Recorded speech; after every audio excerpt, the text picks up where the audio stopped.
Hello दोस्तों, नमस्कार। स्वागत है आपका आपके अपने YouTube channel study with Uttarakhand में। तो दोस्तों, जैसा कि हमारी एक सीरीज चली थी, संकल्प सीरीज, आने वाले री एग्ज़ाम पटवारी, लेखपाल, बीडीओ, बीपीडीओ आदि परीक्षाओं के लिए।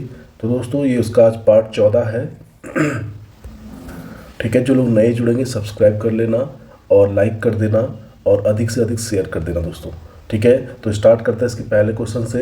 उससे पहले हमारे आज का विचार है, भविष्य का दूसरा नाम संघर्ष है। ठीक है, अगर भविष्य बनाना है तो संघर्ष तो जरूरी है दोस्तों। भविष्य बनाना है तो संघर्ष जरूरी है। ठीक है, तो स्टार्ट करते हैं इसके पहले क्वेश्चन से। इसका पहला क्वेश्चन है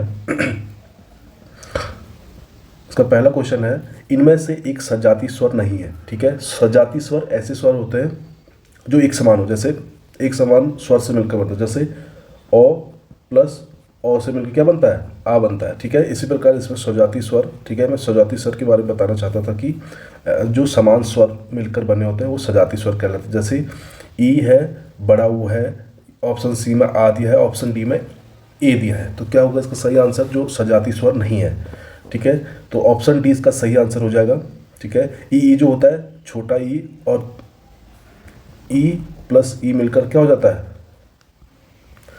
ई और ई मिलकर क्या बनता है? बड़ी ई बनता है। उसी प्रकार ऊ और ऊ ये मिलकर क्या होता है? बड़ा ऊ बन जाता है। उसी प्रकार ओ प्लस आ बराबर आ। ठीक है, तो ये हो गया आपके सजाती स्वर। ठीक है, ऐ सजाती स्वर में नहीं आता। ठीक है, अगला क्वेश्चन देखिएगा। ऐ जो आता है संयुक्त स्वर में आता है, संयुक्त स्वर। ठीक है, ओ प्लस ई से मिलकर बनता है। ठीक है, अगला क्वेश्चन देखिए, क्वेश्चन नंबर 2। इनमें से एक सही सुमेलित नहीं है। ठीक है, आगे इनमें से एक सही सुमेलित नहीं है। ओ प्लस ई बराबर आई। ठीक है, बिल्कुल सही। ऑप्शन बी में देखिए, ओ प्लस आई बराबर आई, ये भी बिल्कुल सही है। ऑप्शन सी में देखिए, ओ प्लस ऊ बराबर ओ। ठीक है, तो ये भी सही है। ऑप्शन डी आ प्लस ऊ, ये गलत हो जाएगा। ठीक है, ये गलत हो जाएगा। औ जो बनता है आपका औ बनता है ओ प्लस ओ से मिलकर बनता है ओ। ठीक है, तो यही इसमें गलत पूछा था, तो ऑप्शन डी गलत हो जाएगा। बाकी ए सही है, बी सही है, सी सही है। ठीक है, ये 3 सही है। और यही आपके संयुक्त स्वर भी हैं सारे। ठीक है, ये संयुक्त स्वर भी हो गए। संयुक्त स्वर अभी आया था ऊपर, संयुक्त स्वर। ठीक है, अगला क्वेश्चन देखिए, क्वेश्चन नंबर 3। इसमें होता है द्वैतवाद के प्रवर्तक आचार्य कौन माने जाते हैं? द्वैतवाद। ठीक है, इसके कौन माने जाते हैं? तो ऑप्शन ए में देखा Nimbarkacharya, option B Shankaracharya, option C Madhvacharya, option D Ramanujacharya. तो क्या हो सकता है इसका सही आंसर? बताइए जरा। इसका सही आंसर है ऑप्शन ए। द्वैतवाद के संपादक या प्रवर्तक जो थे तो निम्बार्क थे। ठीक है, ऑप्शन बी की बात करें शंकराचार्य, तो इसमें अद्वैतवाद। ठीक है, अद्वैतवाद के संस्थापक या प्रवर्तक। और ऑप्शन सी माधवाचार्य, इसमें भी लिख लिखे द्वैतवाद का, सिर्फ द्वैतवाद का माधवाचार्य। और ऑप्शन डी रामानुजाचार्य, तो इसमें भी लिख लीजिए विशिष्टा द्वैतवाद।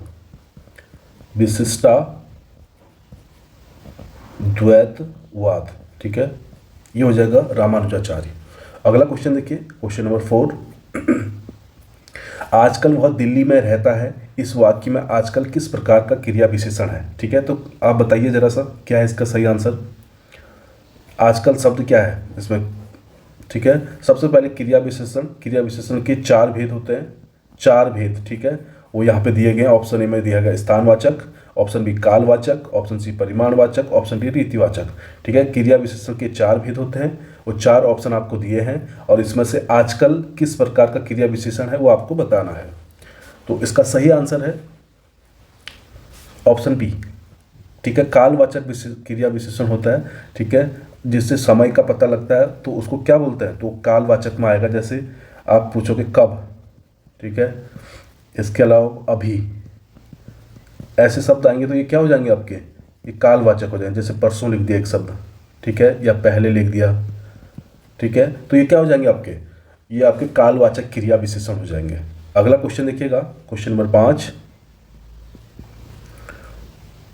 इसमें होता है भारत की सबसे चौड़ी नदी ब्रह्मपुत्र तथा सबसे लंबी नदी गंगा है। वाक्य में प्रयुक्त शब्द सबसे क्या है? ठीक है, सबसे शब्द इसमें क्या है? ऑप्शन ए विशेषण है, ऑप्शन बी क्रिया विशेषण है, ऑप्शन सी प्रविशेषण है, ऑप्शन डी विशेष्य है। ठीक है, भारत की सबसे चौड़ी, ठीक है, एक तो चौड़ी क्या है, विशेषण है, जो नदी है, नदी की विशेषता क्या है, चौड़ी, और चौड़ी की विशेषता है सबसे, मतलब सब में, ठीक है, सबसे।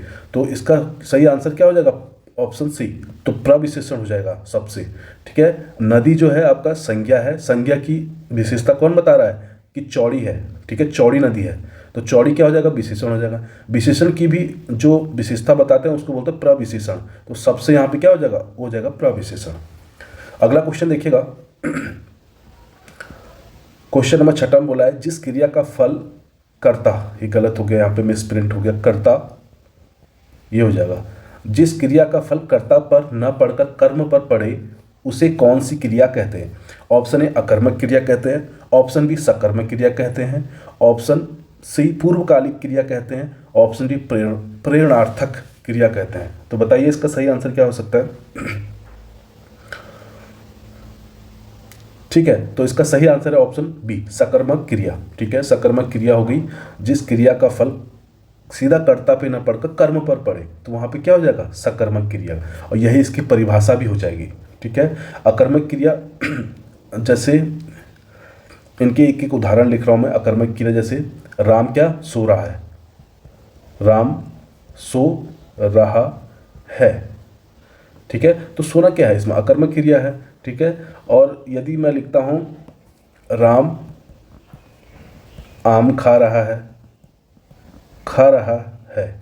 ठीक है, आम जो खाना अगर सिर्फ होता राम खा रहा है तो ये अकर्मक हो जाएगा। राम इसमें क्या खा रहा है, तो आम खा रहा है, तो सकर्मक क्रिया हो जाएगी। ठीक है, अगला क्वेश्चन देखिए, क्वेश्चन नंबर 7। इसमें होता है किसी कठिन शब्द को स्पष्ट करने के लिए किस विराम चिन्ह का प्रयोग होता है। ठीक है, किसी कठिन शब्द को स्पष्ट करने के लिए किस विराम चिन्ह का प्रयोग होता है। ठीक है, तो इसका जो सही आंसर है ऑप्शन ए में दिया है इसने उपविराम। ठीक है, ये मैंने पिछले वीडियो में बताया था उपविराम के बारे में। ऑप्शन बी निर्देशक चिन्ह, ऑप्शन सी विवरण चिन्ह, ऑप्शन डी कोष्टक चिन्ह। ठीक है, तो इसका सही जो आंसर है ऑप्शन डी कोष्टक चिन्ह। ठीक है, कोष्टक चिन्ह जो होते हैं वो 3 प्रकार के होते हैं। ठीक है, कोष्टक चिन्ह एक तो छोटा कोष्टक होता है, छोटा कोष्टक जिसका साइन कुछ इस तरह से होता है। ठीक है, छोटा कोष्टक। इसके अलावा होता है एक वर्गाकार, वर्गाकार, वर्गाकार कोष्टक, इसी को आपका बड़ा कोष्टक भी बोलते हैं, बड़ा कोष्टक। ठीक है, तो वो कैसे हो जाएगा, कुछ इस तरह से। इसके अलावा एक मझला कोष्टक बोलते हैं, मझला कोष्टक, या फिर इसी को आप सर्पिलाकार भी बोलते हैं, सर्पिलाकार कोष्टक। वो क्या हो जाएगा, वो हो जाएगा कुछ इस तरह से, ये इस तरह से हो जाता है। ठीक है, और ऑप्शन ए की बात करें तो उपविराम मैंने बताया था पिछले वीडियो में, उपविराम का साइन क्या होता है, 2 डॉट उपविराम का। और इसके अलावा बाकी ये 2 मैंने पिछले वीडियो में भी आपको बता दिया था। विवरण चिन्ह कुछ इस तरह से होता है। ठीक है, निर्देशक चिन्ह कुछ इस तरह से होता है। ठीक है, चलिए अगला क्वेश्चन देखिए, क्वेश्चन नंबर 8। इसमें बोलता है नैनाभिराम का सही संधि विच्छेद कौन सा है। नैनाभिराम एक शब्द दिया है, इसका सही संधि विच्छेद क्या है वो आपको बताना है। ऑप्शन ए में दिया नैना प्लस अभिराम, ऑप्शन बी में दिया है नई प्लस नाभिराम, ऑप्शन सी में दिया नयन प्लस अभिराम, ऑप्शन डी नैना प्लस भिराम। ठीक है, चलिए बताइए इसका आंसर बताइए। ऑप्शन ए अगर आप सोच रहे हैं तो गलत सोच रहे हैं। ठीक है, ऑप्शन बी यदि आप सोच रहे हैं तो ये भी गलत सोच रहे हैं आप। ठीक है, ऑप्शन सी यदि आप सोच रहे हैं तो ये सही आंसर है। ठीक है, नयन प्लस अभिराम। ठीक है, नयन प्लस अभिराम, इसका संधि विच्छेद करेंगे तो अ प्लस ओ। ठीक है, यहाँ पे भी ओ आ रहा है, यहाँ पे भी ओ आ रहा है, तो ये किसका हो जाएगा, दीर्घ संधि का उदाहरण, दीर्घ संधि का उदाहरण हो जाएगा। ठीक है, चलिए अगला क्वेश्चन देखिए, क्वेश्चन नंबर 9। भाववाच्य किस प्रकार की क्रिया का प्रयोग किया जाता है, भाववाची में किस प्रकार की क्रिया का प्रयोग किया जाता है। ऑप्शन सकर्मक, ऑप्शन बी अकर्मक क्रिया, ऑप्शन सी द्विकर्मक क्रिया, ऑप्शन डी संयुक्त क्रिया। तो बताइए क्या हो सकता है सही आंसर। ठीक है, अगर आप सोच रहे हैं ऑप्शन ए सकर्मक क्रिया होगा तो गलत है। ठीक है, ऑप्शन बी इसका सही आंसर होगा, भाववाची में अकर्मक क्रिया का प्रयोग किया जाता है।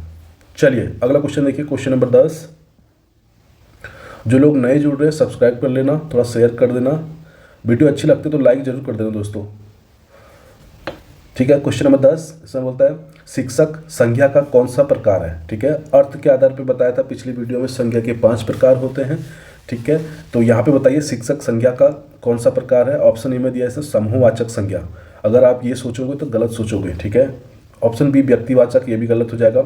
ऑप्शन सी जातिवाचक संज्ञा है। ठीक है, ऑप्शन सी बिल्कुल सही है, जातिवाचक। शिक्षक होता है जातिवाचक संज्ञा। ठीक है, इसके अलावा शिक्षक भी या फिर शिक्षिका, ये दोनों क्या हो जाते हैं, जातिवाचक। ठीक है, समूहवाचक में आपको पता है सेना, पुलिस। ठीक है, सेना आ जाएगा, पुलिस आ जाएगा, तो ये समूहवाचक में होते हैं हमेशा। ठीक है, उसके अलावा व्यक्तिवाचक में जैसे रामायण, महाभारत। ठीक है, रामायण, महाभारत, इसके अलावा महात्मा गांधी। ठीक है, ये आपका व्यक्तिवाचक में आ जाएगा। ऑप्शन डी भाववाचक में आपको पता है दया, दया का भाव आ गया। बुढ़ापा आ गया, बुढ़ापा। ठीक है, बुढ़ापा। थकावट होगी, मेरे को थकावट होगी है। ठीक है, ये भाववाचक संज्ञा हो जाएगी। अगला क्वेश्चन देखिए, क्वेश्चन नंबर 11। इनमें से सर्वनाम की उपयुक्त परिभाषा कौन है। ठीक है, बहुत इजी क्वेश्चन है और कभी कभी एग्जाम में ये भी गलत हो जाता है हमसे। ठीक है, एग्जाम हॉल का जो आपका जो प्रेशर रहता है वो बहुत ही हाई लेवल पे रहता है उस टाइम पे। तो ऑप्शन ए विशेषण के स्थान पर प्रयुक्त होने वाले शब्द को सर्वनाम कहते हैं, तो नहीं कहते, गलत हो जाएगा। ऑप्शन बी क्रिया विशेषण के स्थान पर प्रयुक्त होने वाले शब्द को हम सर्वनाम बोलेंगे, नहीं बोलेंगे, गलत हो जाएगा। ऑप्शन सी क्रिया के स्थान पर प्रयुक्त होने वाले शब्द को, ये भी बिल्कुल गलत हो जाएगा। ऑप्शन डी संज्ञा के स्थान पर प्रयुक्त होने वाले शब्द को। ठीक है, जैसे हम निबंध लिखते हैं गाय पे, तो हर बार गाय गाय नहीं लिखते, जबकि कुछ एक दो सेंटेंस के बाद हम ये लिख देते हैं उसके 4 पैर हैं, यह अच्छी है, यह काली है, यह ये है, वो है, तो वो यह शब्द क्या हो जाता है उसमें आपका सर्वनाम हो जाता है, संज्ञा के स्थान पे बोले जा रहा है उसको। ठीक है, चलिए अगला क्वेश्चन देखिए, क्वेश्चन नंबर 12। इसमें मतलब प्रधानमंत्री बाढ़ग्रस्त क्षेत्रों का दौरा करेंगे, वाक्य में कौन सा काल है। ठीक है, काल, कौन सा काल है। ऑप्शन ए सामान्य भूतकाल। ठीक है, दौरा करेंगे, अभी नहीं किया, तो भूतकाल तो वैसे ही नहीं हो सकता। ऑप्शन बी सामान्य भविष्यकाल, प्रधानमंत्री बाढ़ग्रस्त क्षेत्रों का दौरा करेंगे, हाँ अब आगे जाके करेंगे, अभी नहीं किया। ठीक है, तो ऑप्शन बी इसका सही आंसर हो जाएगा, सामान्य भविष्यकाल। ठीक है, सही आंसर है भविष्यकाल। अगला क्वेश्चन देखिएगा, क्वेश्चन नंबर 13। मजदूर को मजदूरी दीजिए। मजदूरी मतलब उसका जो एक दिन का दिहाड़ी होती है, मजदूरी होती है, उसको मजदूरी बोला गया है। इस वाक्य में कौन सा कारक है। ऑप्शन ए संबंध कारक है, ऑप्शन बी कर्म कारक है, ऑप्शन से संबोधन कारक है, ऑप्शन डी अधिकरण कारक है। तो बताइए इसका सही आंसर क्या हो सकता है। अगर आप संप्रदान देख रहे हैं तो संप्रदान तो वैसे भी ऑप्शन में है नहीं। ठीक है, संबोधन नहीं हो सकता, अधिकरण पे मैं और पर, ये भी नहीं होगा। ऑप्शन बी कर्म कारक। ठीक है, तो ऑप्शन बी इसका सही आंसर है। ठीक है, इसका सही आंसर क्या होगा, तो ये कर्म कारक है। ठीक है, मजदूरी 8 जो कारकों की संख्या थी 8 थी। ठीक है, इसी को आपका परसर्ग भी बोला गया, मैंने बताया था पिछली वीडियो में भी, काफ़ी कुछ हो चुका है इसके बारे में। जिन लोगों ने वीडियो नहीं देखे पुराने वीडियो, ठीक है, उदाहरण के हिसाब से सब समझाया गया है, देखिएगा। अगला क्वेश्चन देखिए, क्वेश्चन नंबर 14। इसमें बोलता है जिस पंक्ति या जिन पंक्तियों में समानार्थक शब्दों या वाक्यांशों की आवृत्ति हो परंतु अर्थ में अंतर हो, वहाँ कौन सा अलंकार होता है। ठीक है, एक बार फिर से सुनना।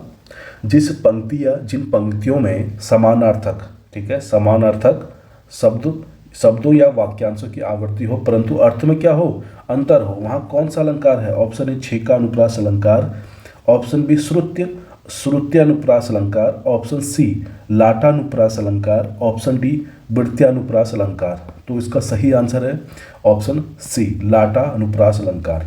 ठीक है, अगला क्वेश्चन देखिएगा, क्वेश्चन नंबर 15। इसमें मतलब पंजाबी भाषा का उद्भव किस अपभ्रंश से माना जाता है। ऑप्शन ए पैसाची अपभ्रंश, ऑप्शन बी सौर सेनी अपभ्रंश, ऑप्शन सी अर्धमागधी अपभ्रंश, ऑप्शन डी ब्राचर अपभ्रंश। तो क्या हो सकता है सही आंसर, बताइए जरा। ये भी पुरानी वीडियो में हो चुके काफ़ी कुछ इनके बारे में, देखिएगा। ऑप्शन ए पैसाची अपभ्रंश। ठीक है, प से पंजाबी, ठीक है। तो पैसाची अपभ्रंश से कौन सी भाषा निकली है? तो पंजाबी भाषा। अगला क्वेश्चन देखिए, इसमें बोलता है जो पढ़ा ना गया हो इस वाक्यांश के लिए सही शब्द कौन सा है? जो पढ़ा ना गया हो उसके लिए सही शब्द कौन सा हो सकता है? ऑप्शन ए अपठित, ठीक है, जो पढ़ा ना गया हो। और ऑप्शन सी की बात करें तो आस्तिक, आस्तिक में जो ईश्वर पर विश्वास करता हूँ, लिख दूँ यहाँ पे, जो ईश्वर पर विश्वास करता है, ठीक है, उसे आस्तिक बोलते हैं, ठीक है। और ऑप्शन बी अपठनी, इसमें देखिए जो पढ़ने योग्य ना हो, जो पढ़ने योग्य ना हो उसको अपठनी बोलते हैं। और जिसका कोई शत्रु पैदा ना हो उसको क्या बोलते हैं? बताइए जरा। तो उसका क्या हो सर? अजात शत्रु, ठीक है, जिसका कोई शत्रु उत्पन्न ना हुआ हो, जिसका कोई शत्रु पैदा ना हुआ हो, ना उत्पन्न हुआ हो, तो अजात शत्रु। अगला क्वेश्चन देखिएगा, क्वेश्चन नंबर 17 ठीक है। इसे बोलता है इनमें से खोज का अनिकार्थी शब्द कौन सा नहीं है? एक शब्द इसमें अनिकार्थी शब्द नहीं है, किसका? खोज का। खोज शब्द का अनिकार्थी शब्द नहीं है। ऑप्शन में तलाश होता है, ऑप्शन सी जिज्ञासा भी होता है, ऑप्शन डी अनुसंधान भी होता है। तो सी बी नहीं होगा, इच्छा पूर्ति, ठीक है। तो सही है, जो इसमें नहीं था अनिकार्थी खोज का, तो बी नहीं है, इच्छा पूर्ति। चलिए अगला क्वेश्चन देखिएगा, क्वेश्चन नंबर 18 और 19 भी एक साथ आ गए दोनों, ठीक है। इनमें से कौन सा तत्सम शब्द है? ऑप्शन ए अंक, ऑप्शन बी आंत, ऑप्शन सी अंजलि, ऑप्शन डी आंख। तो क्या हो सकता है इसका सही आंसर? बताइए जरा। ऑप्शन ए अंक, ठीक है। मैं यहाँ पे लिख देता हूँ फटाफट, एक साइड तत्सम इनके ही और एक साइड तद्भव, तद्भव, ठीक है। अंक, सबसे पहले अंक पे ही आते हैं। अंक का क्या हो जाएगा? इसका जो तद्भव होता है तो आंक, आंक ये, ठीक है, ऊपर से चंद्र बिंदु आएगा। ऑप्शन बी आंत की बात करेंगे तो आंत, आंत का आत्र, आत्र होता है और आज बोलते हैं उसको आंत। और अंजलि, पहले हम अंजलि को ये लिखते थे अंजलि, अब आजकल अंजलि ये भी लिखते हैं, इसका जो तद्भव है, ठीक है। एक शब्द और आ जाता है अर्क, अर्क है, आज क्या बोलते हैं उसको? आक, ठीक है। तो ये एक साइड आपके हो गए तत्सम, ये इनके हो गए तद्भव, ठीक है। देखिएगा हर वीडियो में बहुत सारे हो गए, अब तो याद होंगे आपको बहुत सारे, ठीक है। 19वां क्वेश्चन देखिएगा, 19वां उसके बाद 20वां भी देखिए। निम्नलिखित में ऐसे कौन सा शब्द तनय का पर्यायवाची है? ठीक है, जो तनय बोलते हैं वो किसको बोलते हैं? बताइए जरा। जो तनय बोलते हैं वो आपका ऑप्शन डी पुत्र को बोलते हैं, ठीक है। पुत्र को और क्या बोल देते हैं हम? सुत, सुत बोलते हैं। बेटा आपको पता है, पूत भी बोल देता है, पूत, ठीक है। इसके अलावा हम बोल देते हैं आत्मज, आत्मज, ठीक है।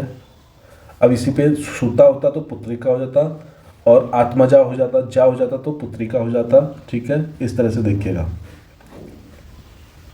और ऑप्शन ए जो पत्नी है उसको हम और क्या बोलते हैं? वामा बोलते हैं, वामा, वामा। इसके अलावा भार्या, भार्या बोलते हैं।